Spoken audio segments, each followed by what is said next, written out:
Our lift is the recovery of a 25-tonne bridge girder and dolly which left the road along the Rex Highway approximately 1.5 hours north of Cairns. On 20th of October 2009, a convoy of 4 trucks were transporting the first bridge girders from Cairns to Cooktown for the new Endeavour River Bridge. The first truck did not negotiate a sharp uphill bend wide enough, and the wheels of the dolly ran over the curb onto sloping ground. The weight of the 25-tonne girder pulled the load clear of the truck, and the dolly, with the girder still attached, slid several metres into a gully. The road where the incident occurred is a winding range road which links the coast to the northern end of the Atherton Tablelands and north to Cooktown. It is a dual carriageway, and the road was closed to all traffic in both directions as soon as the accident occurred. The machinery used on the job was a Grove GMK 3055 all-terrain crane, a 20-tonne Franner crane, both owned by Kelly's Crane Hire, and a case loader owned by the client. The job was planned to create a pivot point as close as possible to where the girder was in contact with the pavement. This was approximately halfway along the girder, and the weight of the top half of the girder would act as a counterweight. 2 timber packers were used to create the pivot point. Timbers were also used at the top end of the girder for when the girder was righted, so that it was not come in contact with the pavement, and would act as a second pivot point for when the girder came into radius to lift one end. Prior to the dogger walking down the girder, it was attached at the top end to the 20-tonne Franner and to the case loader to secure the load from sliding further into the gully.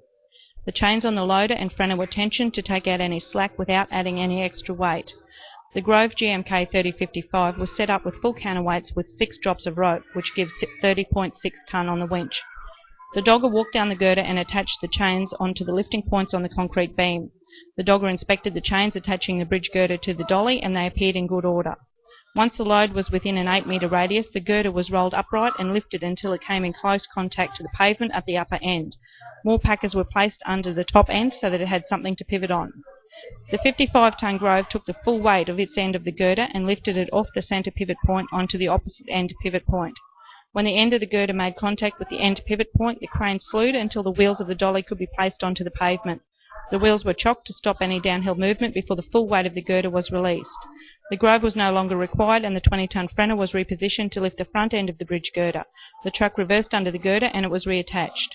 The client reassessed the condition of the truck and dolly to ensure there was no significant damage. Once he was satisfied it was safe to drive, the truck transported the girder to the nearest laydown area, approximately 6 kilometres up the range, where it was unloaded in the reverse procedure for further assessment.